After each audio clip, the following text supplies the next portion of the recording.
ഒരു ഗ്യാങ്സ്റ്ററും പോലീസുകാരും തമ്മിലുള്ള കുറച്ച് യുദ്ധവും അടിയും നടക്കുന്ന ഒരു ചെറിയ പടം. DC man, what A movie, EPIC peak സാധനം.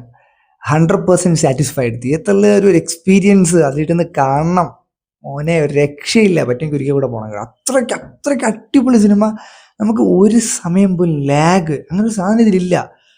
എവിടെ തുടങ്ങും അതേ ഫ്ലോയിൽ അത് ഇങ്ങനെ പീക്കടിച്ച് കൊണ്ടുപോകുന്ന ആൾ ആരെന്ന് ചോദിച്ചു കഴിഞ്ഞാൽ ഡയറക്ടറുണ്ട്. ഡയറക്ടർ അടിപൊളിയാണ്. പുള്ളിക്ക് ഒരു സീൻസിൽ പോലും നമുക്ക് അയ്യോ ഇതെന്താ അങ്ങനെ ഒന്നും തോന്നൂല. എല്ലാം പെർഫെക്റ്റ് ക്ലിയർ കട്ടായിട്ടൊരു പോക്കങ്ങ് പോകും. പിന്നെ ഇതിന് അടുത്ത ലെവലിലോട്ട് എത്തിച്ചത് അനിരുദ്ധിൻ്റെ മ്യൂസിക്. പുള്ളി ഈസ് മാജിക്കൽ. ഈ സിനിമയുടെ സത്യം പറഞ്ഞ പേര് തന്നെ വേണമെങ്കിൽ ഇങ്ങനെ ഇടാം, ബ്ലഡ് മ്യൂസിക്, അല്ലെങ്കിൽ മ്യൂസിക് വിത്ത് ബ്ലഡ് എന്ന, ആക്ഷൻ എന്ന, വയലൻസ് എന്ന, അങ്ങനെ എന്ത് അതാണ് സാധനം. ഫുൾ വയലൻസ് ആണ്, പക്ഷെ അതിൻ്റെ ഇടയിൽ റൊമാൻസ് വരെ ഉണ്ട്. ആ ലെവലിലാണ് സംഭവം പണി വെച്ചിരിക്കുന്നത്. ഈ ഒന്നും പറയാനില്ല. അരുൺ മാത്യൂസൺ അങ്ങനെ തോന്നല്ലേ പുള്ളിയുടെ പേര്, ഡയറക്ടർ.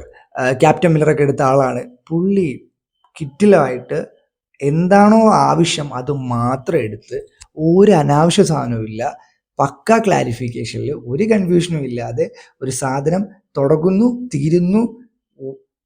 100% സാറ്റിസ്ഫാക്ഷൻ. ഇതിൽ വേറെ ഇനി ഒന്നുമില്ല, ചോദിക്കുക ഒന്നുമില്ല. ഇനി അത് വേണം ഇത് വേണം അങ്ങനെ ഒന്നുമില്ല. എല്ലാം ഉണ്ട്. അതിനുമുമ്പ് ഒരു കാര്യം, ഇതിൽ കാണാൻ പോകുന്നവർക്ക് ബ്ലഡ്, വയലൻസ്, അങ്ങനത്തെ സംഭവങ്ങളൊക്കെ താല്പര്യമില്ലാത്തവർ, അല്ലെങ്കിൽ അതൊക്കെ കണ്ടാൽ ഒരുമാതിരി തോന്നുന്നവർ ഈ സിനിമയ്ക്ക് പോകരുത്. സിമ്പിൾ. അത് പറഞ്ഞിട്ടുണ്ട്. ഇനി അവിടെ പോയിരുന്ന് കണ്ടിട്ട് പണ്ട് മാർക്കോ ഇറങ്ങിയപ്പം കുറേ പേര് സിനിമ താല്പര്യമില്ലാതെ ബ്ലഡൊന്നും കാണാൻ പറ്റാത്തവർ പോയി കണ്ടിട്ട് അയ്യോ ഇതിൻ്റെ ഇങ്ങനെ ഇറക്കിയത് അങ്ങനെയൊന്നും പറയില്ല. ഇതിൽ അത്യാവശ്യം നല്ല ബ്ലഡ് ഉണ്ട്, നല്ല രീതിയിൽ വയലൻസ് ഉണ്ട്, അത്യാവശ്യം എന്ത് ഗുണമുണ്ട് അതൊക്കെ ഉണ്ട്. അതായത് എത്ര എക്സ്ട്രീം കാണിക്കാൻ പറ്റുമോ അത്രയൊക്കെ അവർ കാണിച്ചിട്ടുണ്ട്. ഓക്കെ, അപ്പോൾ അത് മനസ്സിലാക്കിയിട്ട് വേണം ഈ സിനിമ കാണാൻ പോകുന്നവർ പോവാം. ഓക്കെ, അപ്പോൾ ഡിസ്ക്ലൈമർ കിട്ടിയല്ലോ. ഈ സിനിമയിൽ നമുക്ക് ഡീറ്റെയിൽ ആയിട്ട് നോക്കുകയാണെങ്കിൽ തന്നെ ഇതിൻ്റെ സ്റ്റോറിയൊക്കെ നമ്മൾ ഒരുപാട് ഇതുപോലത്തെ ടൈപ്പ് സിനിമകൾ കണ്ടിട്ടുണ്ട്, ഫൈറ്റ്, ആക്ഷൻ എല്ലാം.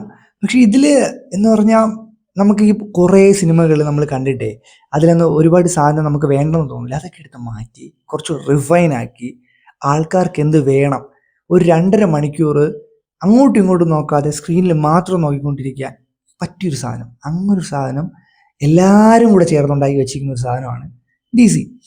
ഇതിൽ അനിരുദ്ധിൻ്റെ പ്രത്യേകിച്ച് എടുത്ത് പറയാൻ കാരണം, സിനിമ തുടങ്ങുമ്പോൾ ഒരു ചെറിയൊരു വീഡിയോ പോലത്തെ ഒരു സംഭവം കാണിച്ചാൽ സ്റ്റാർട്ട് ചെയ്യുന്നത്, ഒരു അനിമേഷൻ. അപ്പം തുടങ്ങുന്ന സാധനം അനിരുദ്ധ് പിന്നെ നടത്തുന്നത് സ്ക്രീൻ ഓഫ് ആകുമ്പോഴാണ്. അതുവരെ നടത്തിയിട്ടില്ല. എവിടെയൊക്കെ എങ്ങനെയൊക്കെ ചേർക്കാൻ പറ്റുമോ, അതും ഒരു ബോറില്ല, ഒരു റെപ്പറ്റേഷൻ ഇല്ല. ആവശ്യമുള്ള സാധനം ആവശ്യമുള്ള സ്ഥലത്ത് ഹൈയും ലോയും ഇട്ട് പുള്ളി തകർത്തിട്ടുണ്ട്. അത് എങ്ങനെയൊക്കെ ഒരാൾക്ക് ഇപ്പോൾ കണ്ണടച്ച ആ സംഭവം കേട്ടാൽ പോലും നമുക്ക് 2.5 മണിക്കൂർ കേട്ടോണ്ടിരിക്കുക. ആ ഒരു ലെവൽ സാധനമാണ് അനിരുദ്ധിൻ്റെ ഭാഗത്തുനിന്ന് ഉണ്ടാക്കി വെച്ചിട്ടുള്ളത്. പിന്നെ ക്യാമറ വർക്ക്, ഒരുപാട് ഷോട്ട്സ്, പീക്ക് ഷോട്ട്സ് ഉണ്ട്. ചില സിമ്പിൾ ഷോട്ട്സ് പോലും അടിപൊളി. അതുപോലെ ലാസ്റ്റ് ഒരു ഷോട്ടുണ്ട്, 2 പേര് 3 പേര് ഇങ്ങനെ നടന്നു വരുന്നൊരു ഷോട്ട്. അതൊക്കെ അടിപൊളി എന്ന് വെച്ചാൽ തിയേറ്ററിൽ തന്നെ എക്സ്പീരിയൻസ് ചെയ്യണം. ഇതിൽ നമ്മൾ ഈ ട്രെയിലർ കാണുമ്പോൾ നമ്മൾ വിചാരിക്കും കുറച്ച് സ്ലോ, ഒരു അവാർഡ് പേസ്, അങ്ങനെയൊന്നുമില്ല. ഇത് തുടങ്ങി കഴിഞ്ഞാൽ തീരുന്നതേ അറിയൂ. ആ ഒരേ സെയിം പേസ് മെയിൻറ്റെയിൻ ചെയ്ത് പോകാൻ പറ്റിയൊരു പടമാണ്. ഫുൾ നമുക്കൊരു ഇടയ്ക്കൊരു ഹൈ കിട്ടും. ഒരു ഹൈ, വീണ്ടും നമ്മളത് തീരുമ്പോൾ അടുത്തൊരു ഹൈ കിട്ടും. അതാണ് ഞാൻ പറഞ്ഞത്. ഈ പടത്തിൽ നമ്മൾ വെറും വയലൻസ് ആക്ഷൻ മാത്രമല്ല, അത്യാവശ്യം നല്ല ഇമോഷൻസ് ഉണ്ട്.